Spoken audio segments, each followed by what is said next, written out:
ఉన్నటువంటి వాళ్ళందరూ కూడా బైబిల్ తెరవండి, బైబిల్ తీసుకొని రండి ఖచ్చితంగా, సరేనా? బైబిల్ ఓపెన్ చేసినట్లయితే లోకాసు వార్త 19వ అధ్యాయం మొదటి నుంచి కొన్ని మాటలు చదువుకుందాం. తీయండి, బైబిల్ తీయండి, ఇంకెవరు మాట్లాడకూడదు, నా వైపు చూడండి.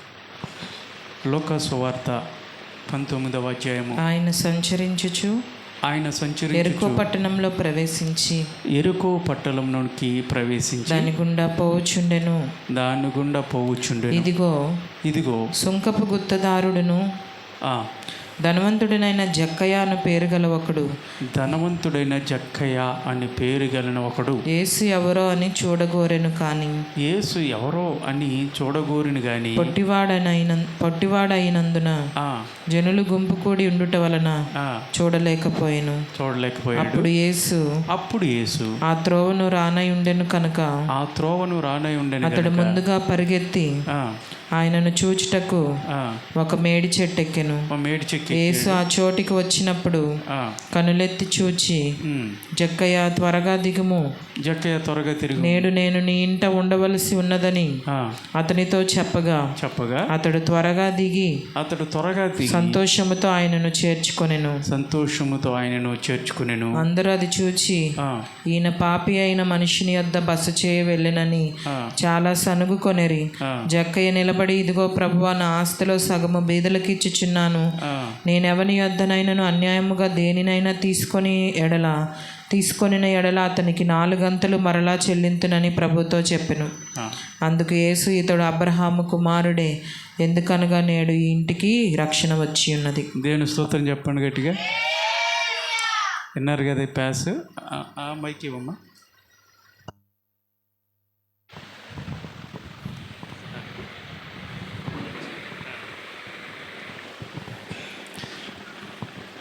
ప్యాసేజ్ అంతా విన్నారుగా.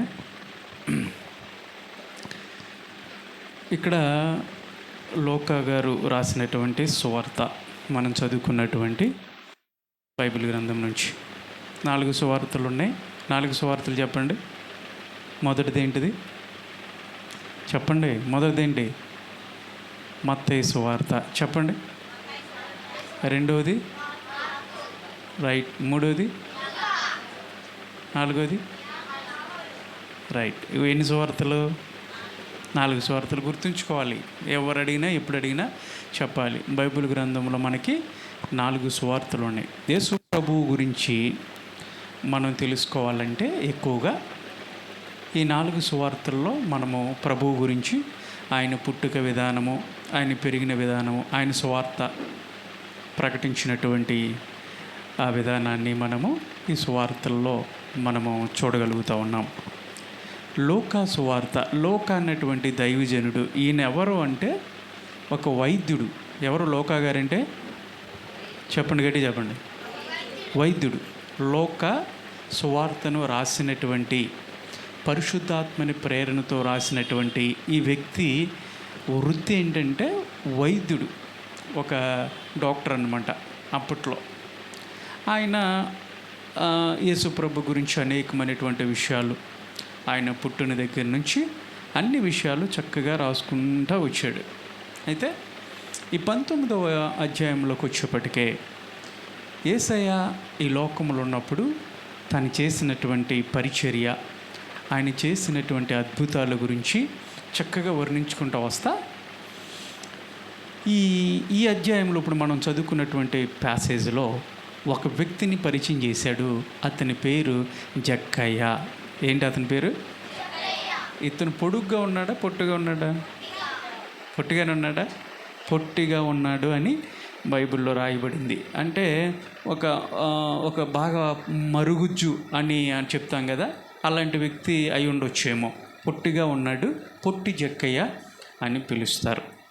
అయితే ఇతని యొక్క వృత్తి ఏంటంటే పన్నులు కట్టించుకోవడం. అక్కడ ఉన్నటువంటి ఆ రోమా సామ్రాజ్యంలో ఆ పట్టణంలో ఒక ప్రాంతాన్ని జక్కయ్య గారికి ఇచ్చారు. ఏంటంటే ట్యాక్స్ కలెక్టర్, పన్నులు కట్టించుకోవటం. అమ్మ ఇటు చూడాలి, ఇటే చూడాలి, మాట్లాడకూడదు. వాక్యం వినటానికే కదా వచ్చింది, అంతేనా? పలకరించుకుంటాం వచ్చావా? వాక్యం వినాలి. ఎంత అమూల్యమైనటువంటి మాటలు దేవుని మాటలు. దీనికి ఇంపార్టెంట్ ఏముండి, అప్పుడే మీ జీవితాలు ఆశీర్వాదాలు వస్తాయి. మిగతా అన్ని పట్టించుకోకూడదు. దేవుని సన్నిధికి దేవుని మాటలు వింటాం కొంచెం, అంతే. శ్రద్ధ ఇటు ఉండాలి. దేవుని మాట్లాడుతూ ఉన్నాడు నిలబెట్టుకొని. జక్కయ్య అన్నటువంటి వ్యక్తి పొట్టుగా ఉన్నాడు. ఈ పొట్టి జక్కయ్య చేసే పని ఏంటంటే ట్యాక్స్ కలెక్టర్, పన్నులు కట్టించుకోవటం. ఈ రోజున మన ప్రాంతాల్లో కూడా పన్నులు కట్టించుకున్నటువంటి వాళ్ళు ఉంటారు కదా. ఇంటి పన్ను అంటారు, తర్వాత పంపు పన్ను, బాత్రూమ్ బిల్లు ఉన్నాయా, రైట్. ఇలాగా పన్నులు కట్టించుకుంటూ ఉంటారు కదా. అట్లాగే ఆ కాలంలో ఈ జక్కయ్య పని ఏంటంటే పన్నులు కలెక్ట్ చేసుకోవటం. అయితే ఎలా కలెక్ట్ చేసేవాడంటే అక్రమంగా కలెక్ట్ చేసేవాడు, అన్యాయంగా కలెక్ట్ చేసేవాడు. అంటే ఏంటి, 10 రూపాయలు కట్టాల్సి వచ్చిన దగ్గర 100 రూపాయలు కడతావా లేదని, 100 రూపాయలు కట్టాల్సిందే. అంటే చచ్చేది లేకపోయినప్పుడు కూడా కట్టాలి కాబట్టి, ఆయన ప్రభుత్వ అధికారిగా కనపడుతున్నాడు కాబట్టి మాట్లాడుకోకుండా కట్టేవాళ్ళు. అట్లా అన్యాయంగా సంపాదించడం నేర్చుకున్నాడు అతను. గమనించండి, ఇక్కడ మీకు చెప్పాల్సినటువంటి మాట ఏంటంటే ఈ ప్యాసేజీలో ఇతనికంట యేసు ప్రభును చూడాలనిపించిందంట. దేవుని స్తోత్రం కలుగునుగాక. యేసయ్యను చూడాలి నేను అనుకుంటూ ఉన్నాడు. ఈ రోజుల్లో కూడా చాలామంది ప్రభును చూడాలని చాలామంది ఆసక్తిగా ఉంటుంది. ఎప్పుడైనా మిమ్మల్ని అడిగారా, దేవుని చూసావా అని అడిగారా? ఎవరైనా అడిగారా? దేవుని చూసావమ్మా, లేదంటే దేవుని చూసావయ్యా, ఎప్పుడైనా దేవుని చూసారా మీరు అని ఎవరన్నా అడిగారా? లేదంటే మీ పాస్టర్ గారు ఏమన్నా దేవుని చూసారా? అడగండి ఒకసారి అన్నట్టుగా కొంతమంది ప్రశ్నలు మీకు వేసి ఉంటారు. నాకు తెలిసి మీకు వేసారో లేదు తెలియదు, కానీ ఇలాంటి సమాజంలో ఇలాంటి ప్రశ్నలు వస్తూ ఉంటాయి. దేవుణ్ణి మీరు చూశారా? చిన్నపిల్లలు చాలా అమాయకంగా మాట్లాడుతూ ఉంటారు. కానీ అమాయకంగా మాట్లాడినప్పటికి కూడా వాళ్ళ మాటలో చాలా అర్థం ఉంటుంది, తెలుసా? అమాయకత్వంలోనే చాలా అర్థం ఉంటుంది పిల్లలు మాట్లాడే మాటలు. డాడీ లేదంటే మమ్మీ, దేవుణ్ణి ఎవరు కలగజేశారు అంటారు కదా. దేవుణ్ణి ఎవరు కలగజేశారు అన్న ప్రశ్న ఎప్పుడైనా పిల్లలు వేశారా? వేస్తూ ఉంటారు. ఎందుకంటే అమాయకత్వంలో అది చాలా చాలా సీరియస్ ప్రశ్న, అది చాలా ఆలోచింపదగినటువంటి ప్రశ్న. దేవుణ్ణి ఎవరైనా కలగజేస్తారా ప్రశ్న. దేవుడు కలగజేస్తే మనుషులు కలగజేసినటువంటి వాడు దేవుడు అవుతాడా, లేదంటే మనుషులను కలగజేసేవాడు దేవుడు అవుతాడా? కలగజేసేవాడే దేవుడు అవుతాడు, అంతే కదా. కలగ చేయబడినటువంటి వాడు దేవుడు కాదు, కలగ చేసేవాడే దేవుడు. అంటే సృష్టి యావత్తుని సృష్టించినటువంటి వాడే దేవుడు అవుతాడు. కానీ ఒక మనిషి తన చేతులతో తయారు చేయబడినటువంటి వాళ్ళు దేవుళ్ళు కాదు. దేవుని స్తోత్రం చెప్పండి. చాలామంది ఈ లోకంలో, ప్రపంచంలో ఒక గుంపు వాళ్ళు ఉన్నారు. వాళ్ళు ఏమంటారు తెలుసా? వాళ్ళు ఏం నమ్ముతారంటే దేవుడే సృష్టి మొత్తాన్ని తయారు చేశాడు, యావత్ సృష్టిని తయారు చేశాడు కాబట్టి తయారు చేసినటువంటి దేవుడు సృష్టిలో ఉంటాడు అని నమ్ముతారు వాళ్ళు. మీకు అర్థమవుతుందా నా మాటలు? సృష్టిని సృష్టించినటువంటి కర్త ఆ సృష్టిలోనూ కూడా ఉంటాడు. అంటే చెట్లు తయారు చేసినటువంటి దేవుడు చెట్లలో ఉంటాడు, పుట్టలు తయారు చేసినటువంటి దేవుడు పుట్టలో ఉంటాడు, రాళ్ళను తయారు చేసినటువంటి దేవుడు రాళ్ళల్లో ఉంటాడు, చంద్రుడిని తయారు చేసినటువంటి దేవుడు చంద్రుడిలో అంటే చంద్రుడిని దేవునిగా ఆరాధించేటువంటి వాళ్ళు ఉన్నారు, సూర్యుడిని దేవునిగా ఆరాధించేటువంటి వాళ్ళు ఉన్నారు. ఈ విధంగా సృష్టిని సృష్టించినటువంటి సృష్టికర్త దేవుడు సృష్టిలో కూడా ఉంటాడు.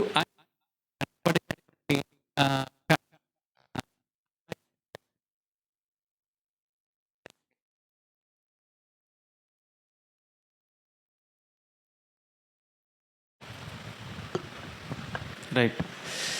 అలాగా సృష్టిని సృష్టించినటువంటి దేవుడు సృష్టిలో ఉంటాడు అని కొంతమంది సృష్టిని ఆరాధిస్తూ ఉంటారు. జాగ్రత్తగా నా వైపే చూడండి. ఇది ఒక ప్రపంచంలో ఉన్నటువంటి ఒక గుంపు. మీకు అర్థమైంది ఇప్పుడు నేను చెప్పిన మాట? సృష్టిని సృష్టించినటువంటి దేవుడు సృష్టిలో కూడా ఉంటాడు అని కనబడిన దానల్లా నమ్ముతారు, కనబడిన దానల్లా ఆరాధిస్తూ ఉంటారు, పూజిస్తూ ఉంటారు. ఇది ప్రపంచంలో ఒక గుంపు. వీళ్ళు రెండో గుంపు ఉంది. వాళ్ళు ఏంటంటే ఒక చేతితో ఒక విగ్రహాన్ని తయారు చేసి, అంటే దేవుణ్ణి మనమే తయారు చేసుకొని ఇదిగో దేవుడు అని చెప్పేసి దేవుణ్ణి ఒక విగ్రహానికి పరిమితం చేసి విగ్రహం ముందు కూర్చొని భజన చేస్తూ ఉంటారు. అంటే విగ్రహాన్ని వీళ్ళే తయారు చేసుకొని ఈయనే దేవుడు అని చెప్పేసి ఆరాధించేటువంటి గుంపు ఒకళ్ళు ఉన్నారు. చాలా కొన్ని ప్రాంతాల్లో మనం చూస్తూ ఉంటుంటే చాలా ఖరీదైనటువంటి దేవుళ్ళని తయారు చేస్తూ ఉన్నారు కదా. ఖరీదైనటువంటి దేవుళ్ళని తయారు చేసి అది ఒక ప్రాంతంలో ఉంచుతారు. ఆ ప్రాంతంలో ఉంచి ఆ ప్రాంతానికి వీళ్ళు వెళ్ళి, అంటే ఒక క్యూ కట్టేలాగా ఒక సిస్టాన్ని పెట్టేసి వరుస క్రమంలో రావాలి, విఐపీలకి ఈ విధంగా రావాలి, వీళ్ళు ఇలాగా రావాలి అని చెప్పేసి ఒక క్రమాన్ని పెట్టేసి దేవుణ్ణి చూపించే ప్రయత్నాలు చేస్తూ ఉన్నారు ఈ రోజున. చాలామంది దేవుణ్ణి దర్శించారా అంటే దేవుణ్ణి దర్శించామండి, మేము దేవుణ్ణి చూసాము అంటారు. ఎట్లాగా చూస్తున్నారంటే వీళ్ళు ఏదో ఒక ఎత్తైనటువంటి కొండ ఎక్కి ఆ ప్రాంతంలో ఒక విగ్రహాన్ని తయారు చేసుకొని ఆ విగ్రహాన్ని చూసి వీళ్ళు ఏమంటున్నారంటే మేము దేవుణ్ణి చూసాము అంటున్నారు. మీకు అర్థమవుతుందా? విగ్రహాన్ని తయారు చేసుకొని దాన్ని చూసి వీళ్ళు ఏమంటున్నారు, మేము దేవుణ్ణి దర్శించాం, మేము దేవుణ్ణి చూసాం. బైబిల్ సెలవిస్తూ ఉంది, యోహాను గారు చెప్తా అంటారు, ఎవ్వరు కూడా దేవుణ్ణి ఎప్పుడు కూడా చూడలేదు. దేవుని స్తోత్రం చెప్పండి. దేవుణ్ణి ఎవరు చూడలేదు అని యోహాను భక్తుడు చెప్తే, పౌలు గారు కూడా ఏం చెప్తా ఉన్నారంటే ఆయన సమీపించరానటువంటి తేజస్సులో అమరత్వం కలిగినటువంటి దేవుడు, దేవుని నామమున మహిమ కలుగును గాక. ఆయన సమీపించరానటువంటి తేజస్సులో నివసించేవాడు, ఆయనకి మరణం లేనటువంటి దేవుడు, అమరత్వం కలిగినటువంటి దేవుడు. ఎవరు కూడా సృష్టించినటువంటి దేవుడు కాదు. దేవుణ్ణి ఎవరు సృష్టించలేరు. ఆయన ఉన్నవాడు, అనువాడైనటువంటి దేవుడు. అంతేగాని ఆయన ఒకరి చేత రూపించబడినటువంటి వాడు కాదు. రూపింపబడినటువంటి వాడు, మనుషుల చేత దేవుడు కానేరడు.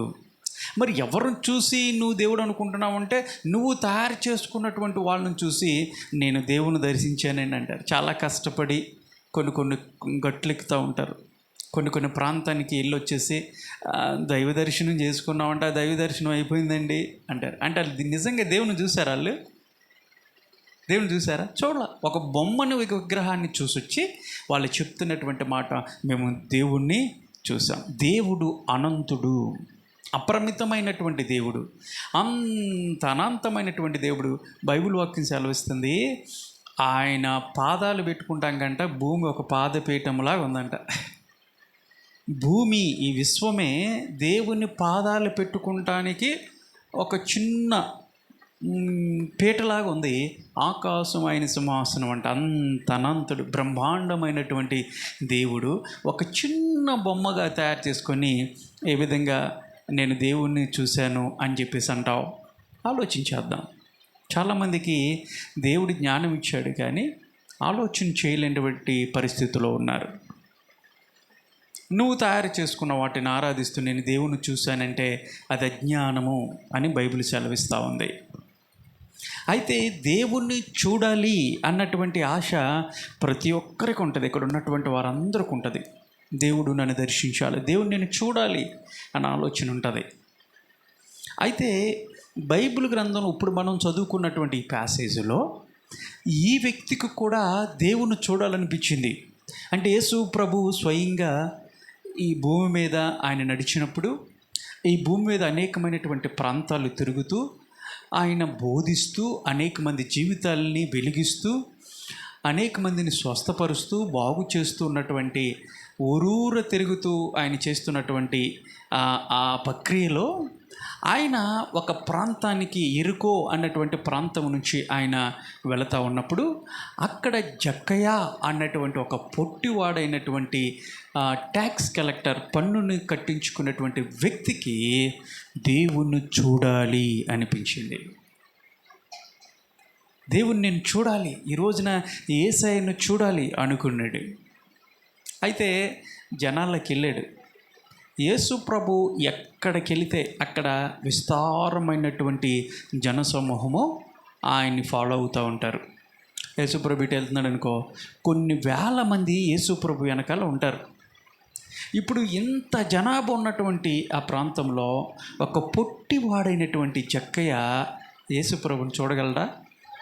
చూడలేక, కానీ ఆశ అయితే ఉంది, ఆసక్తి కలిగి ఉన్నాడు. నేను యేసు ప్రభుని వాళ్ళకి చూడాలి, ఆయన చూడాలి అనుకున్నాడు. ట్రై చేశాడు, అర్థమైపోయింది, అమ్మో ఎంత జనాభాలో యేసు ప్రభుని చూడటం అసాధ్యం, మనకెందుకులే వెళ్ళిపోదాంలే, ఇంటికి వెళ్ళిపోదాంలే అనుకున్నాడా? అనుకోలే. వెనక్కి తిరిగి వెళ్దాం అనుకోలే. లేదు, ఖచ్చితంగా యేసు ప్రభుని చూడాలనుకున్నాడు. ఒక ప్లాన్ వేసుకున్నాడు. యేసు ప్రభు ఈ రూట్లోనే కదా వచ్చేది, ఇలాగే కదా ముందుకు వచ్చేది, కాబట్టి నేను ఒక పని చేస్తా, నేను అందరికన్నా ముందుకెళ్ళి ఒక చెట్టుకి ఒక ఎత్తైనటువంటి ప్రాంతానికి ఎక్కువ కూర్చుంటా, అప్పుడు యేసు ప్రభు ఇటు వస్తాడు కదా, అప్పుడు నేను చూడగలను అనుకున్నాడు. అందుకని ఏం చేశాడంటే అందరికన్నా ముందు వెళ్ళిపోయాడు. అవో యేసు ప్రభు ఇక్కడ ఉన్నాడు అనుకో, ఎక్కడో వెళ్ళిపోయాడు, ఆ స్ట్రీట్ చివరికి వెళ్ళిపోయాడు. అక్కడ ఒక చెట్టు కనబడింది. ఆ చెట్టు పేరు మేడి చెట్టు అని ఉంది. చాలా రఫ్గా ఉంటుంది ఆ చెట్టు. ఇప్పటికీ కూడా ఇజ్రాయెల్ దేశంలో యెరూషలేము అనే పట్టణానికి వెళ్తే ఈరోజు కూడా ఆ చెట్టు ఉంది. చాలామంది వెళ్ళి ఇదేనండి జక్కయ్య ఆ రోజున యేసు ప్రభుని చూడటానికి ఎక్కినటువంటి చెట్టు, మేడి చెట్టు ఇదే అని చూపిస్తూ ఉన్నారు. ఆ చెట్టును కూడా పాడు చేయకోకుండా చక్కగా ఫినిషింగ్ చేశారు. చూసి వస్తూ ఉంటారు, చెప్తూ ఉంటారు మనకి. అయితే ఆ చెట్టు ఎక్కాడంట జక్కయ్య, ఎక్కి కూర్చున్నాడు, చూస్తూ ఉన్నాడు, ప్రయాసతో ఎక్కాడు. యేసు ప్రభు రాక కోసం చూస్తూ ఉన్నాడు. యేసు ప్రభును చూస్తే చాలు అనుకున్నటువంటి జక్కయ్యకి ఆ రోజు అతని జీవితంలో దేవుడు యేసయ్య చేసినటువంటి గొప్ప మేలు ఏంటంటే, ఆయన రావటం తిన్నంగా ఎక్కడికి వచ్చాడు తెలుసా? ఈ చెట్టు దగ్గరికి వచ్చాడు. దేవుని స్తోత్రం కలుగును గాక. జక్కయ్య ఎక్కి కూర్చున్నటువంటి చెట్టు దగ్గరికి డైరెక్ట్గా వచ్చాడు యేసు ప్రభు. వచ్చి అంటాడు, జక్కయ్య రా, దిగు, త్వరగా దిగు, నేను నీ ఇంటికి రావాల్సి ఉన్నది, దిగు జక్కయ్య అనగానే ఇక జక్కయ్యకి ఎట్లా ఉంటుంది?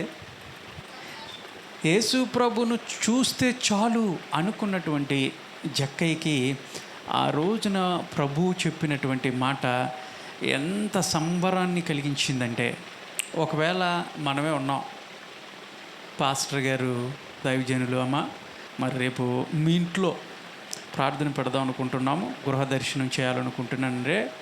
చాలామంది చెప్పేదంటే రేపొద్దులే పాస్టర్ గారు, రేపొద్దులే. ఎందుకు అంటే ఇల్లు సరిగ్గా బాగాలేదు, దాన్ని శుభ్రం చేసుకోవాలా, అంతే కదా, ఎక్కడ వేసినవి అక్కడే ఉన్నాయి. ఆడవాళ్ళు ఎక్కువగా ఆలోచించేది ఇవే, ఎక్కడ వేసినవి అక్కడే ఉన్నాయి, అవన్నీ సరి చేసుకోవాలా, ఇంటిని శుభ్రం చేసుకోవాలా, మరి ఏమైనా పెట్టాలి కదా, ఏదో చూడాలి కదా, మరి అవన్నీ చూసుకున్నాక అప్పుడు చెప్తాంలే అనుకొని ఏమంటారంటే, ఇప్పుడు కాదులేండి పాస్టర్ గారు మేము చెప్తాంలే అంటారు కదా. చాలామంది అనే మాట అదే. కానీ జక్కయ్య ఆ మాట అనలా. ఎప్పుడైతే యేసు ప్రభు ఆ మాట అన్నాడో త్వరగా దిగేను అని ఉంది. దేవుని స్తోత్రం కలుగును గాక. ఆలస్యం చేయలా, జాప్యం చేయలా, త్వరగా దిగాడంట. ఆ చెట్టు చాలా గరుకుగా ఉంటుంది. ఆ గరుకైనటువంటి చెట్టు ఏ విధంగా దిగాడో త్వరగా అంటే అలా జారిపోయి ఉంటాడేమో కిందకి.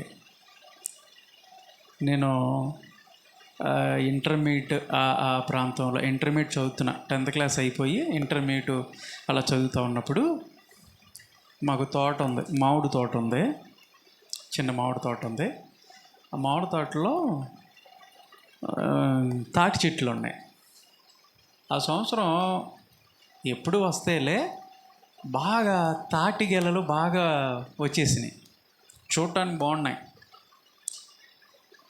ఆ తాటి అట్లా ముంజులు, ఆ తాటి ముంజులు తినాలనిపించింది నాకు. సరే ఏం చేశా, తోటలోకి వెళ్ళా, సైకిల్ వేసుకుని వెళ్ళా. చెట్టు చుట్టూ ఉన్నాయి పెద్ద పెద్ద గెలలు ఉన్నాయి. గవగా కత్తి పెట్టుకొని ఇలా వెనకాలు పెట్టేసుకొని ఎక్కేసా. అది చాలా గరుగ్గా ఉంటుంది, చాలా గట్టిగా, చాలా గరుగ్గా ఉంటుంది తాటి చెట్టు. ఎట్లాగో ఎక్కేసా.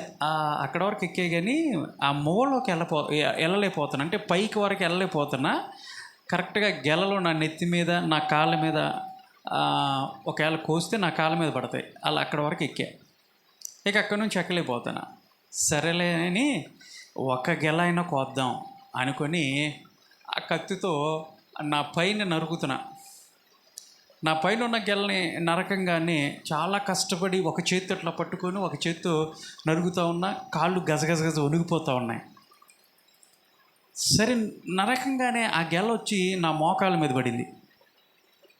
మోకాళ్ళ మీద పడి కింద పడేపటికే ఈ కాలు ఇలా జారింది, కత్తి కింద పడిపోయింది. గట్టిగా చెట్టుని గట్టిగా పట్టుకున్నా. ఇక ఎలా ఉందంటే శక్తి లేదనమాట. చేతులు వణుకుతున్నాయి, కాళ్ళు వణుకుతున్నాయి. కిందకి దిగాలి, మామూలుగా దిగలేకపోతున్నా. నేను మెల్లిగా జారుకుంటూ వచ్చా. ఆ జారుకుంటూ కిందకు వచ్చేప్పటికే ఈ పొట్ట భాగం ఇవన్నీ కొట్టుకుపోయి రక్తం వచ్చేస్తుంది. బాగా గరుకుగా ఉంటుంది ఆ చెట్టు, తాటి చెట్టు. దానివల్ల ఏమైందంటే మొత్తం కొట్టుకుపోయింది. ఇంటికి వెళ్ళిన తర్వాత మా అమ్మ కొట్టిద్దేమోనని చెప్పలా కొన్ని రోజుల వరకు. షర్ట్ వేసుకొని స్నానానికి వెళ్ళినప్పుడు షర్ట్ వేసుకొని స్నానం చేసి వచ్చేవాడిని, మళ్ళీ షర్టు తగిలించుకొని వచ్చేవాడిని. అట్లాగే ఎందుకు ఈ మాట చెప్పానంటే, ఆ గరుకైనటువంటి చెట్టు మీద ఉన్నటువంటి ఆ మేడి చెట్టు కూడా ఇంచుమించుగా కొంత గరుకుగా ఉంటుంది. ఆ చెట్టు మీద కూర్చున్నాడు జక్కయ్య. ప్రభు త్వరగా దిగమంటే ఆలస్యం చేయకుండా త్వరగా దిగాడంట జక్కయ్య. ఆ త్వరగా దిగినప్పుడు ఆ విధంగానే జారు ఉండొచ్చేమో. ఎందుకంటే దేవుడు నన్ను పిలిచాడు, యేసయ్య నన్ను పిలిచాడు, ఆలస్యం చేయకూడదు అనుకున్నాడు.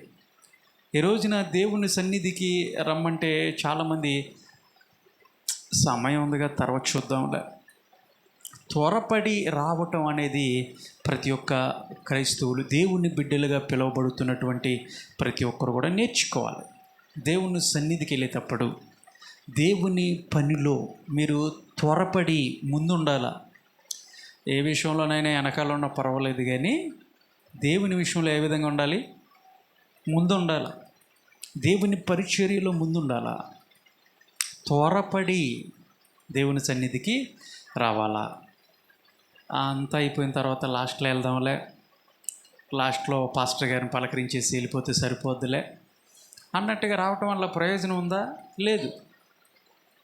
ఇక్కడ జక్కయ్య, ప్రభు ఆగయ్యా, కొంచెం ఆగయ్యా, నేను దిగాలి కదా, ఇప్పటికిప్పుడు చెప్పేసావు, ఇక్కడికి వచ్చేసి రమ్మని, నేను మీ ఇంటికి వస్తానంటున్నావు, కొంచెం ఇల్లు చూసుకోవాలా, అక్కడ ఏమున్నాయో మరలా తర్వాత వద్దుగానే నేను చెప్తానులే, కబురు పెడతాను అనలా. త్వరగా దిగాడు. దిగి యేసు ప్రభును తన ఇంటిలోనికి చేర్చుకున్నాడు. పోయిన ఆదివారమో ఎప్పుడు నేను ఒక మెసేజ్ చెప్తూ, యేసయ్యని మీ ఇంటిలోనికి చేర్చుకున్నారా అన్న మాటను కూడా నేను చెప్పడం జరిగింది. ఇక్కడ క్రీస్తు ప్రభుని జక్కయ్య తన ఇంటిలోకి చేర్చుకున్నాడు. మరి నువ్వు యేసు ప్రభుని నీ ఇంటిలోకి ఆహ్వానించావా? చేర్చుకున్నావా? ఎప్పుడైతే యేసు ప్రభు జక్కయ్య ఇంట్లోకి వచ్చాడో, ఇప్పుడు జక్కయ్యలో మార్పు రావటం ప్రారంభమైంది. దీనిలో ఆధ్యాత్మికమైనటువంటి సత్యాన్ని జక్కయ్య నుంచి మనం నేర్చుకోవాల్సినటువంటి పాఠం ఏంటి తెలుసా? మనసు మార్చుకోవటం, మనసు మార్చబడటం. ఎప్పుడు యేసు ప్రభుని మన రక్షకుడుగా మన హృదయంలోకి, మన ఇంటిలోకి మనం ఆహ్వానించుకుంటామో మన జీవితము తేటగా కనపడుద్ది ప్రభు దగ్గర. అసలు మన స్థితి ఏంటి, అసలు నా పరిస్థితి ఏంటి? అందుకనే దేవుడు చెప్తాడు, నేను లోకమునకు వెలుగై ఉన్నానన్నాడు. దేవుడు ఏమై ఉన్నాడు? వెలుగై ఉన్నాడు. అందుకనే దేవుని దగ్గరికి మీరు వచ్చేటప్పుడు దేవుడు వెలుగు గనుక ఆ వెలుగులోకి మీరు నడిపించబడుతూ ఉన్నప్పుడు మీ స్థితి ఏంటి, మీ జీవితం ఏ విధంగా ఉందన్నది చక్కగా క్షుణ్ణంగా కనపడుతూ ఉంటుంది. మీరు చూడండి, ఒక లైట్ ఇక్కడ వెలుగుతూ ఉందనుకోండి, చూడాలా, మాట్లాడకూడదు. లైట్ ఇక్కడ వెలుగుతూ ఉన్నప్పుడు మీరు దూరంగా ఉన్నప్పుడు ఈ లైట్ దగ్గర ఇప్పుడు అంత స్ట్రీట్ అంత దూరంలో మీకు బోర్డు క్లియర్గా కనపడిద్దా? ఇక్కడ బోర్డు ఉంది కదా, బోర్డు కనపడిద్దా? కనపడదు. కొంచెం ముందుకు వచ్చిన తర్వాత కొంచెం కనపడిద్ది కదా, అంటే స్పష్టంగా కనపడదు, లైట్గా కనపడదు. ఇంకా ముందుకు వస్తే ఇంకొంచెం స్పష్టంగా కనపడుద్ది. అది ఇంకా మందిరంలోకి ఎంట్రన్స్లోకి వస్తే నీటికి కనపడదు. ఇంకా దగ్గరికి వచ్చి ఇక్కడ చూస్తే అంతా అసలు ఏ కలర్లో ఉంది, ఎక్కడెక్కడ ఏ కలర్ ఉంది, ఎక్కడెక్కడ ఎలాంటి ఉన్నాయి, ఎలాంటి లెటర్లు ఉన్నాయి, ఏ సైజులో ఉన్నాయి, అంతా కూడా మనకు కనపడుద్ది కదా. మీకు అర్థమవుతుందా? అట్లాగే దేవుని దగ్గరికి నువ్వు వచ్చే కొద్దిగా నీ పాప స్థితి కూడా అలాగే కనపడతాయి. పెద్ద పెద్ద పాపములు మాత్రమే కాదు, దేవుని యొక్క వెలుగులోకి నువ్వు నడిపిస్తూ ఉన్నప్పుడు చిన్న చిన్న పాపములు కూడా ఆయన వెలుగులో నీకు తేటగా కనపడతాయి. దేవుని స్తోత్రం కలుగునుగాక. నీ స్థితి ఏంటో, నీ పరిస్థితి ఏంటో. అందుకనే యాకోబును దేవుడు అడిగాడు ఆ నైటు, ఆ పెనుగులాట్లో దేవుడు, నీ పేరేంటో చెప్పు అంటున్నాడు కదా. నీ పేరేంటయా, నీ పేరేంటో చెప్పు. యాకోబు చెప్పట్లా, ఆయన పేరు చెప్పట్లా, ఒకటే అంటున్నాడు, నన్ను ఆశీర్వదించాయా అంటున్నాడు. సరే ఆశీర్వదిస్తా, కానీ నీ పేరేంటో చెప్పు అంటే దాని అర్థం ఏంటో తెలుసా? నీ స్థితి ఏంటో చెప్పు, నీ పరిస్థితి ఏంటి చెప్పాయా అంటున్నాడు. అప్పుడైనా వాస్తవాన్ని చెప్తాడని దేవుడు తన నోటు నుంచి నువ్వెవరవో చెప్పు. దేవుని దగ్గరకు వచ్చినప్పుడు ఆయన యొక్క ఆశీర్వాదాలు నువ్వు పొందుకోవాలంటే, ఆయన దీవెన నువ్వు పొందుకోవాలంటే నీ పరిస్థితి ఏంటో నువ్వు గమనించగలగాల. దేవుని సన్నిధిలోకి వచ్చావు కదా, దేవుని మాటలు వినాలని వచ్చావు కదా, దేవుని యొక్క ప్రసన్నత, ఆయన వెలుగును, ఆయన వెలుగు చేత నింపబడాలి, ఆయన మహిమ చేత నింపబడాలని వచ్చావు కదా. వచ్చినప్పుడు ఈ వెలుగులో నీ యొక్క బ్రతుకు, నీ జీవితం తేటగా కనపడుద్ది. గమనించగలగాల. అరే నా జీవితం ఏంటి చెక్ చేసుకోవాలా, అసలు నేను ఎలా ఉన్నాను చెక్ చేసుకోవాలా, నా పరిస్థితి ఏంటో చెక్ చేసుకోవాలా. ఇక్కడ జక్కయ్య ఎప్పుడైతే ప్రభువుని తన ఇంటిలోనికి, తన గృహంలోకి ఆహ్వానించాడో తన పరిస్థితిని చెక్ చేసుకోవటం ప్రారంభించాడు. దేవుని స్తోత్రం కలుగునుగాక. అతడు ఏ విధంగా బ్రతుకుతూ ఉన్నాడు, ఎంత అన్యాయంగా బ్రతుకుతూ ఉన్నాడు, ఎంత అక్రమంగా బ్రతుకుతూ ఉన్నాడో, తన అక్రమమైనటువంటి సంపాదన, అక్రమమైనటువంటి మార్గాన్ని సరిచూసుకోవటం, బేరీజ్ వేసుకోవటం ప్రారంభించాడు. బేరీజ్ వేసుకుంటాం.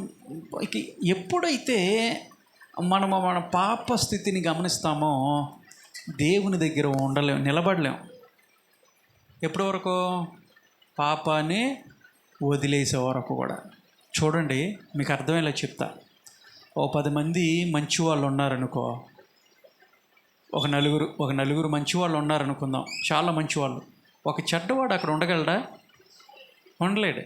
బాబు ఏంద్రా బాబు ఈ మంచి నేను తట్టుకెళ్ళిపోతున్నా, వీళ్ళ మధ్య నేను ఉండలేకపోతున్నా, నేను ఉండలేనయ్యా. ఎందుకంటే వాళ్ళ ప్రవర్తన, వాళ్ళ మాటలు, వాళ్ళ క్రియలన్నీ కూడా చెడుని అసహించుకునేటువంటి వాడుగా ఉంటారు. అప్పుడు ఈ చెడిపోయినటువంటి వాడు వాళ్ళ మధ్య ఉండటానికి ఇష్టపడ్డా, అమ్మ నేను ఉండలేను ఇక్కడ అంటాడు.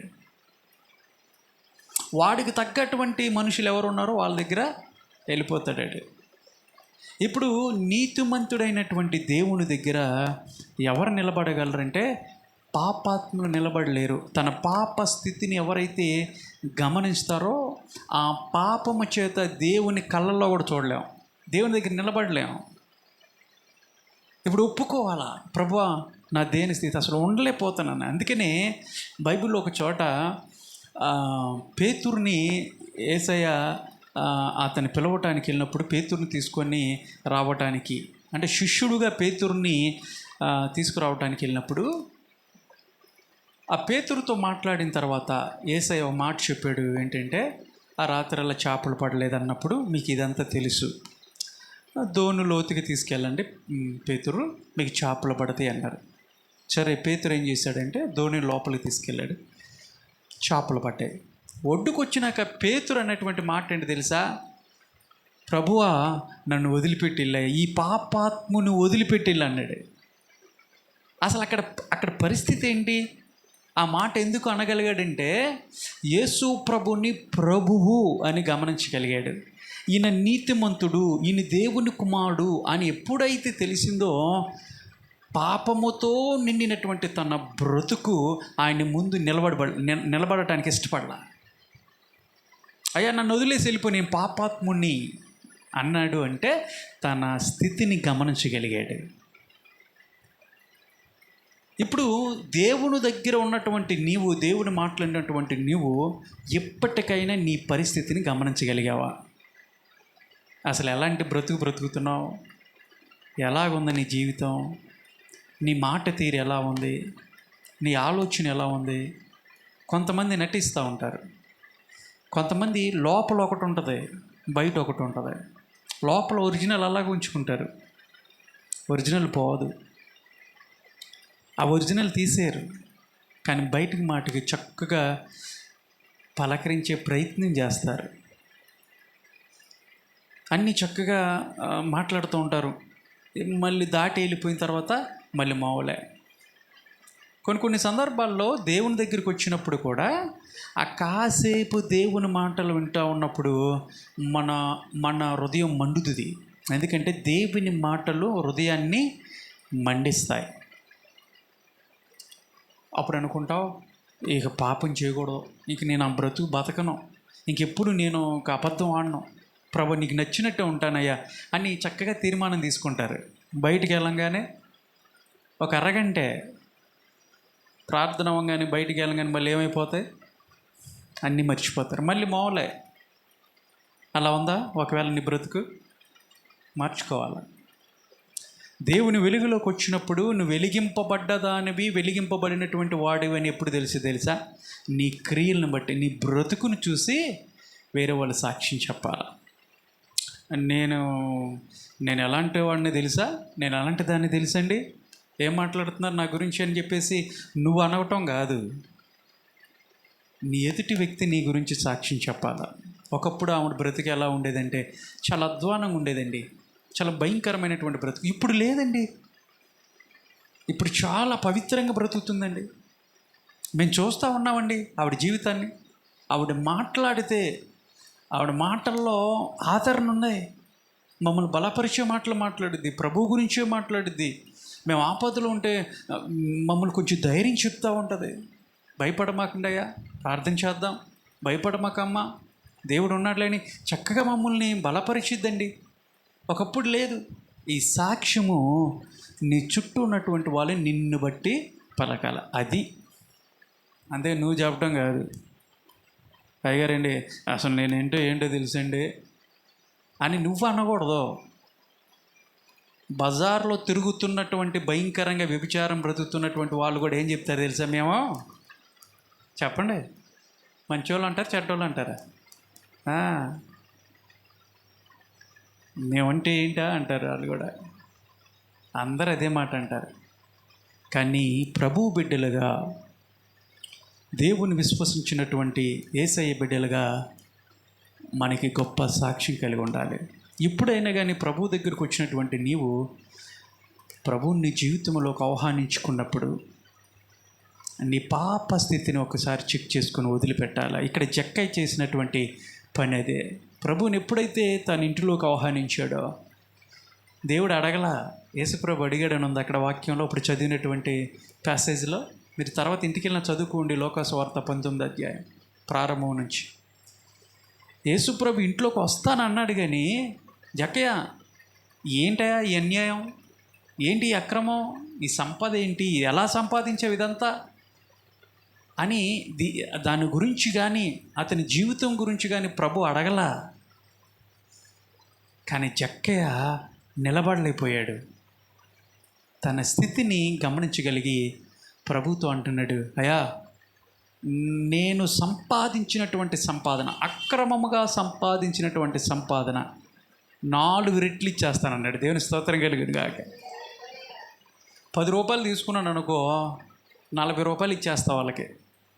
ఒక 100 రూపాయలు తీసుకున్నాను అనుకో 400 ఇచ్చేస్తాను, 4 రెట్లు ఇచ్చేస్తానయ్యా వాళ్ళది అని ఒక తీర్మానం తీసుకున్నాడు. కొంతమంది ఇప్పుడే ఇచ్చేస్తానండి, కొంచెం అవసరం అండి డబ్బులు, రేపు ఇచ్చేస్తానండి మీకు అని నమ్మిస్తారు, బతిమలాడతారు.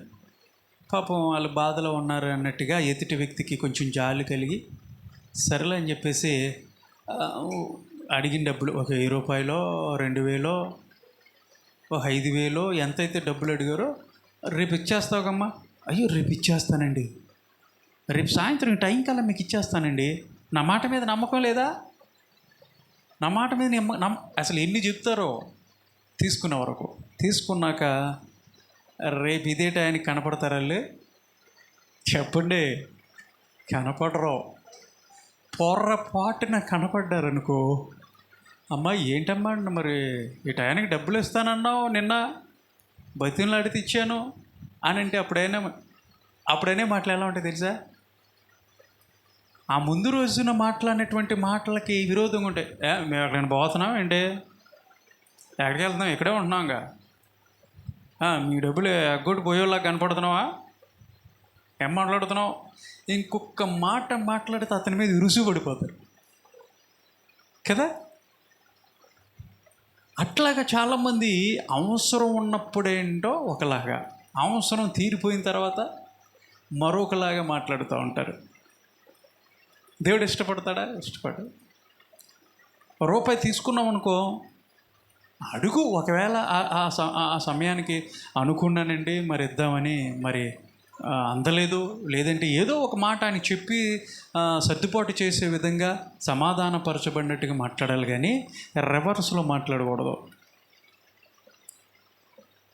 అట్లాగా అన్యాయంగా ఎవరి దగ్గరైనా ఈ విధంగా కనుక మీరు రూపాయి తీసుకుంటే ఖచ్చితంగా వాళ్ళ డబ్బులు వాళ్ళకి ఇచ్చేయండి. ఆ రుణం ఉంచుకోమాకండి. దేవుడు అడుగుతాడు ఒక రోజున. జక్కయ్య అంటున్నాడు, నేను 4 రెట్లు ఇచ్చేస్తానయ్యా, ఎవరి దగ్గర అయితే నేను అన్యాయంగా తీసుకున్నానో వారికి 4 రెట్లు నేను ఇచ్చేస్తాను ప్రభువా అని చెప్పినప్పుడు ఆయన యొక్క విశ్వాసాన్ని చూసి ప్రభు అంటున్నాడు, ఏం మాట చెప్తున్నాడు తెలిసి చివరిలో, నేడు ఈ ఇంటికి ఏమొచ్చింది? రక్షణ వచ్చింది. దేవుని స్తోత్రం కలుగును గాక. ఎప్పుడైతే నీ పరిస్థితిని వదిలిపెట్టుకొని ప్రభువు దగ్గర నువ్వు సమాధానపరచబడి ప్రభువా అని నీ స్థితిని ఒప్పుకొని వదిలిపెడతావో అప్పుడు మాత్రమే నీ ఇంటికి ఏమొస్తుంది? ఏమొస్తుంది? గట్టి చెప్పండి, ఏమొస్తుంది? రక్షణ వస్తుంది. ఇప్పుడు చెప్పండి, రక్షణ నీ ఇంటికి వచ్చిందా? చెక్ చేసుకో. రక్షణ వచ్చిందా చెక్ చేసుకోవాలి నువ్వు. అప్పుడు ఆ రోజున జక్కయ్య ఇంటికి ప్రభువు చెప్పాడు స్వయంగా, యేసయ్య నీ ఇంటికి రక్షణ వచ్చిందని చెప్పిన విధంగానే దేవుడు నీ పట్ల తనకున్నటువంటి ఆలోచనను బట్టి నీకు రక్షణ ఇచ్చాడా, లేదంటే రక్షణ కలిగి ఉన్నావా లేదా చెక్ చేసుకో. ఏదో ఊరికే వచ్చి వెళ్ళటం వల్ల ఏం ప్రయోజనం లేదు. చెక్ చేసుకోవాలా. ఒకవేళ రాకపోతే నువ్వు చేయాల్సిన పని ఉంది. అదేంటో తెలుసా? నీ యొక్క జీవితాన్ని చెక్ చేసుకో. నీ పని, ఎలాంటి పనులు నువ్వు చేస్తున్నావో, ఎలాంటి ఆలోచనలు చేస్తున్నావో, దేవునికి విరోధముగా అవిధేయత ప్రదర్శిస్తూ దేవుని యొక్క ఇష్టాన్ని పక్కన పెట్టేసి నీ ఇష్టాన్ని నెరవేర్చేవాడుగా ఒకవేళ ఉంటే వాటిని వదిలేసి ప్రభు దగ్గర, అయ్యా నాకు రక్షణ కలగచ్చేయి అని అడగాల. ఇక్కడ ఒక మాట చెప్పాలని ఇష్టపడుతున్నాను. ఆ మాట ఏంటో తెలుసా? ఈ ప్యాసేజ్లో జక్కయ్యకున్నటువంటి ఆశ, జక్కయ్యకున్నటువంటి ఆశ ఏంటి? ఆశ ఏం ఆశ? వెరీ గుడ్, దేవుణ్ణి చూడాలని. నీకు కూడా ఆశ ఉంటే, నువ్వు రక్షించబడాలని ఆశ, నీ ఇల్లు రక్షించబడాలని, లేదంటే నీ కుటుంబం రక్షించబడాలని నువ్వు ఆశ కలిగి ఉంటే ఆశను ఖచ్చితంగా నెరవేర్స్తాడు. జక్కయ్య ఆశపడ్డాడు, ఆశని దేవుడు నెరవేర్చాడు లేదా? నెరవేర్చాడు. అనుకున్నాడు జక్కయ్య? అనుకోలేదు. బైబిల్ గ్రంథాలు మీరు ఎవరైనా చూడండి, ఆశ కలిగినటువంటి వారిని. ఇంకొక మాట చెప్పి నేను ముగిస్తాను, మరో సంఘటన. అదేంటంటే, మీరు ఇంటికి వెళ్ళి చదువుకోండి, లోకాసువార్త 5వ అధ్యాయంలో ఉంటుంది. యేసు ప్రభు సమాజ మందిరంలో ఇట్లాగే ఉండి బోధిస్తూ ఉన్నాడు. ఆయన బోధకుడు కాబట్టి బోధిస్తూ ఉన్నాడు. మంచి మాటలు చెప్తా ఉంటే ఆ సమాజ మందిరం అంతా కూడా నిండిపోయింది. అంటే అక్కడ ఉన్నటువంటి ఇల్లు ఏదైతే ఉందో అదంతా కూడా నిండిపోయింది, ప్రజలతో కిక్కిరిసిపోయింది. ఎక్కడ ఖాళీ లేదు. కాలు తీసి ఖాళీ వేయాలంటే బాబు బాబు బాబు కాలు తీ అంట కిక్కిరిస కదా. కొన్ని ప్రయాణాలు మనం చేస్తూ ఉన్నప్పుడు బాగా కిక్కిరిసిపోయినప్పుడు ఒక కాలుతో ఎట్లా నిలబడి ఉండాల్సి వస్తుంది. కాలు తీసి కాలు వేసామంటే ఈ పక్కన వ్యక్తి అంటాడు, అబ్బాబా నా కాలు దొక్కేస్తున్నావా అంటాడు. అట్లాగా జనసమూహం బాగా కిక్కిరిసిపోయి కూర్చున్నారు. అయితే ఇక్కడ నలుగురు స్నేహితుల యొక్క ఆశ నేను చెప్తున్నా. జక్కయ్య ఆశ కలిగాడు యేసయ్యని చూడాలని. అంతకు మించి దేవుడు తన ఇంటిలోకి వచ్చి రక్షణ అనుగ్రహించినట్లుగానే, ఒక కార్యాన్ని చూసినట్లుగానే ఇక్కడ నలుగురు వ్యక్తులు ఆశపడ్డారు. ఏంటంటే, అతని యొక్క స్నేహితుడు పక్షవాతం వచ్చింది, పక్షవాతంతో పడిపోయాడు. అతని స్నేహితుడిని స్వస్థపరచబడాలని, అతను బాగుపడాలని ఆశపడ్డారంట నలుగురు వ్యక్తులు. ఆ నలుగురు వ్యక్తులు ఎవరు? స్నేహితులు. ఏ రోజున ఉన్నటువంటి స్నేహాలు కాదు. ఈ రోజున స్నేహాలు ఎలా ఉన్నాయంటే భయంకరంగా ఉన్నాయి. మొన్న ఈ మధ్య ఒక వార్త విన్నా. వాడు పక్కన తిరిగేటువంటి వ్యక్తే, స్నేహితుడే, వాడిని చంపేశాడు. కారణం ఏంటంటే డబ్బుకు ఆశపడి. అంటే ఆ చంపేసినటువంటి వ్యక్తి వేరే వ్యక్తికి గొడవ అయిందంట. ఆ గొడవలో ఇతన్ని హతమార్చాలనుకున్నాడు. అతన్ని ఏ విధంగా హతమార్చాలని చూసి వాడి స్నేహితుడికి డబ్బులు ఇచ్చి వాడి స్నేహితుడి చేత వాడిని చంపేశాడు. ఎవరు అనుమానం లేకోకుండా.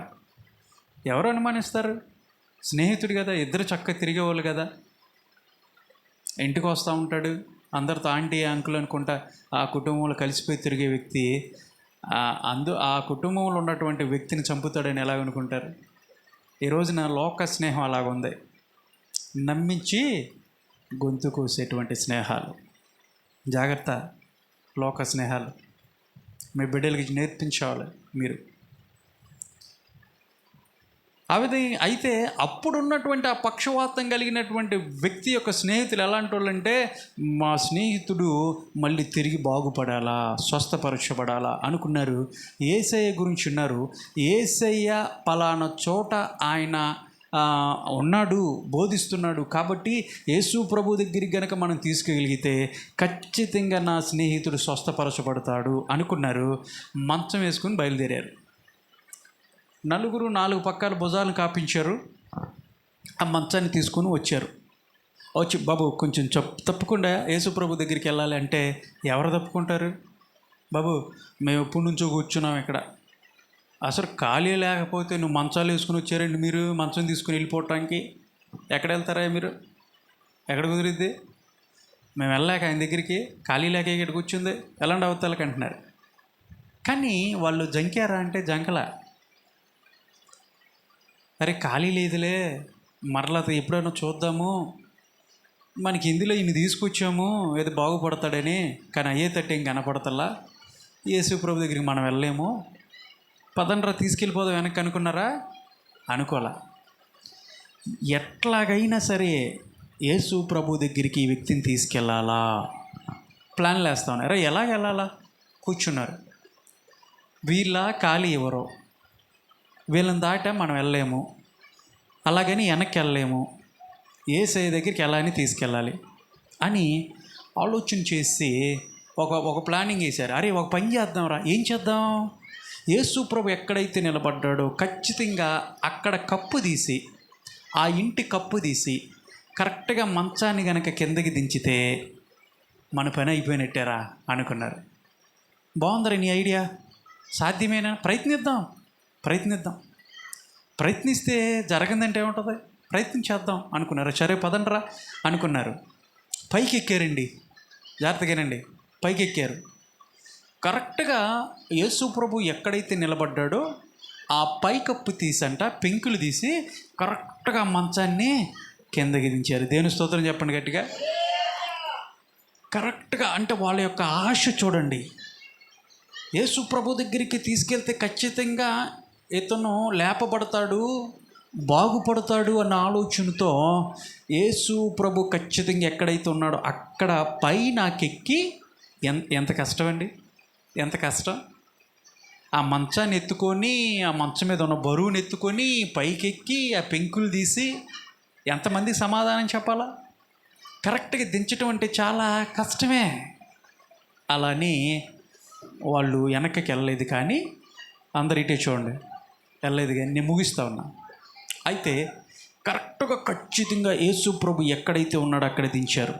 అయితే మీరు ఒక మాట ఇక్కడ జాగ్రత్తగా ఆలకించండి. యేసయ్య వారి విశ్వాసాన్ని చూశాడు. దేవుని స్తోత్రం కలుగును గాక. యేసు ప్రభు ఒక వ్యక్తిని బాగు చేయాలంటే 3 విశ్వాసాలని మనం గమనించవచ్చు. ఏది?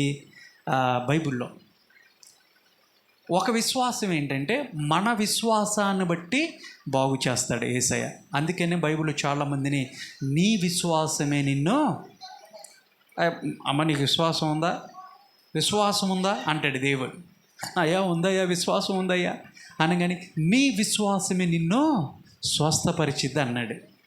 రెండోది, ఒక వ్యక్తి బాగుపడాలంటే రెండోది ఆయన విశ్వాసం. ఎవరి విశ్వాసం? ఆయన ఇష్టం.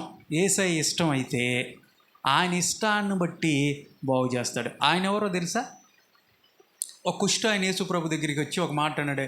అయ్యా యేసయ్య, నీకు ఇష్టమైతే నన్ను బాగు చేయ, నన్ను శుద్ధీకరించేయ అన్నాడు. అప్పుడు యేసయ్య ఏమన్నాడు?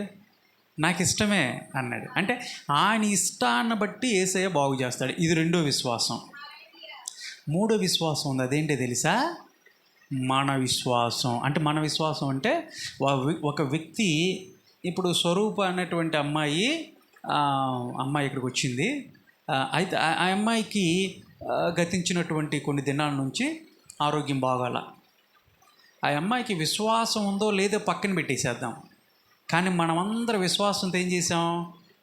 ప్రార్థన చేసాం. అవునా? పట్టుదలతో కన్నీటితో అందరం ప్రార్థన చేసాం. అంటే ఇప్పుడు ఎవరి విశ్వాసాన్ని బట్టి అక్కడ స్వస్థత వచ్చింది? మన విశ్వాసాన్ని బట్టి. దేవుని స్తోత్రం కలుగును గాక. ఇది మూడో విశ్వాసం. మన విశ్వాసాన్ని బట్టి దేవుడు స్వస్థపరుస్తాడు. ఇక్కడ ఆ పక్షవాతం కలిగినటువంటి వ్యక్తిని కింద దించారు. ఆ 4 వ్యక్తుల యొక్క విశ్వాసాన్ని దేవుడు మెచ్చుకున్నాడు. వారి విశ్వాసాన్ని బట్టి అక్కడ ఏం జరిగింది? కార్యం జరిగింది. యేసుప్రభు ముందు ఒక వ్యక్తిని తీసుకొచ్చి అక్కడ పెడితే, దించితే వారి విశ్వాసాన్ని దేవుడు చూశాడు. అక్కడ ఒక మాట ఉంటుంది. ఏంటో తెలుసా? నీ పాపములు క్షమించబడ్డాయి అని ఒక మాట పలుకుతాడు. ఆయన ఏంటో పక్షవాతంతో పడుకున్నాడు, స్వస్థపరుస్తాడేమని యేసుప్రభు దగ్గరికి తీసుకొస్తే యేసుప్రభు ఏమంటున్నాడు? నీ పాపములు. అసలు దానికి దీనికి ఏమైనా సంబంధం ఉందా? పాపాల గురించి అంటాడేంటి ఈయన? రోగం పోగొట్టవయ్య అంటే పాపములు అంటాడేంటి? పాపాలు క్షమించబడ్డాయి అంటాడంటే ముందు నీ పాపము క్షమించబడితేనే నీ రోగము తగ్గిద్ది. దేవుని స్తోత్రం కలుగును గాక. చాలామంది రోగాలు ఎందుకు వస్తున్నాయి తెలుసా? వాళ్ళు చేస్తున్న పాపాల వల్లనే. అది ప్రభు చెప్తున్నటువంటి మాట. వ్యభిచారంలో ఎట్లా పడితే అట్లా తిరిగే వాళ్ళకి ఏమొస్తుందంటే ఎయిడ్స్ వస్తాయి, రోగాలు వస్తాయి. అవునా కదా? అంటే వాళ్ళు చేస్తున్న పాపాల వల్ల. కైనీలు, పొగాకు, గుట్కాలు ఇలా నవ్వులుతా కూర్చున్నారనుకో, నోట్లో ఏమొస్తుంది? క్యాన్సర్ వస్తుంది.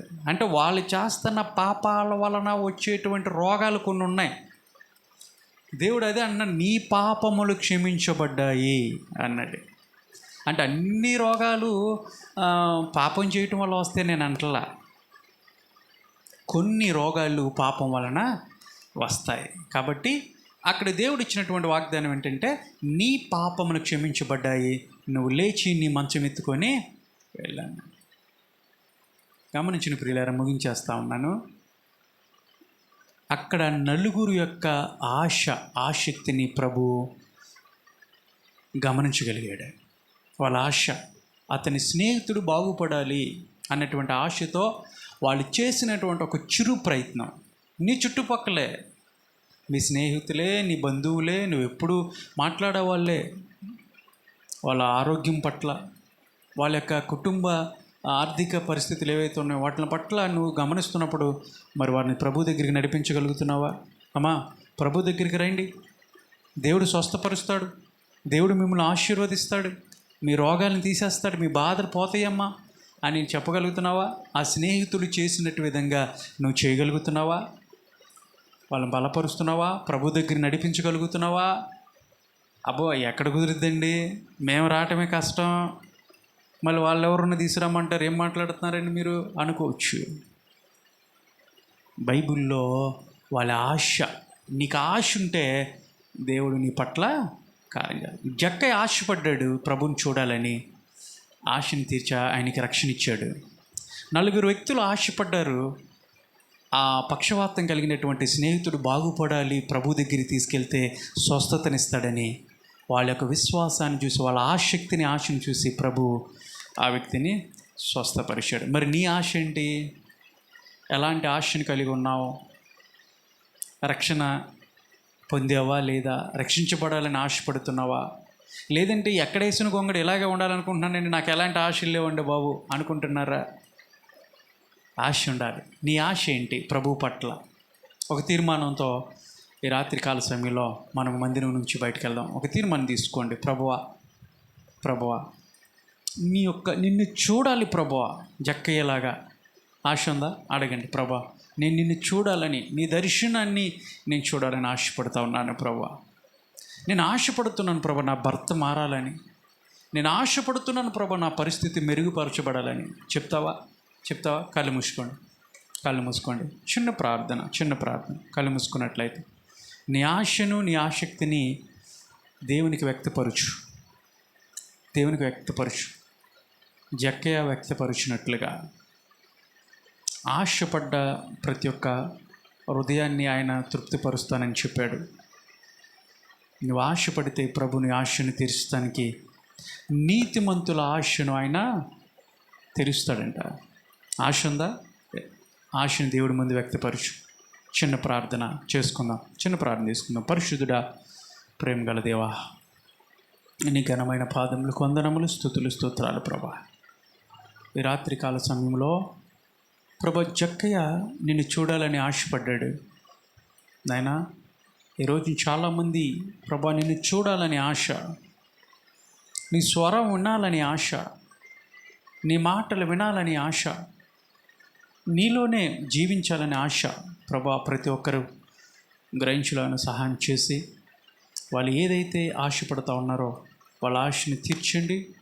జక్కయ్యకి ఇచ్చినటువంటి కృప, పక్షవాతం కలిగినటువంటి ఆ వ్యక్తిని తనకున్నటువంటి నలుగురు స్నేహితులు ఏ విధంగా అయితే ప్రయాసతో, ఆశతో నీ వద్దకు తీసుకొచ్చి స్వస్థతను పొందినట్లుగా చూస్తూ ఉన్నాము, అలాంటి వారి కుటుంబాల్లో, వారి జీవితాల్లో నాయన వాళ్ళు ఆశించినటువంటి స్వస్థతలు, రోగాల మీద విడుదల, ఆర్థిక ఇబ్బందుల మీద విడుదల ప్రభా మీరే ఆయన వాళ్ళకి దయచేయమని, కూడి వచ్చిన ప్రతి ఒక్కరిని కూడా దీవించి బలపరిచి ఆశీర్వదించమని, నిశ్చితమైతే మరొకసారి మేమందరూ కూడా నీ మందిరంలో ఈ రీతిగా కలుసుకొని నిన్ను మహింపరిచే బిడ్డలుగా మేమందరూ ఉండులాగిన కృపను అనుగ్రహించమని, ఘనత, మహిమ, ప్రభావములను నీకు ఆరోపిస్తూ నజరుడైన యేసుక్రీస్తు నామం పేరిట అడిగి వేడుకొనుచున్నాను తండ్రి.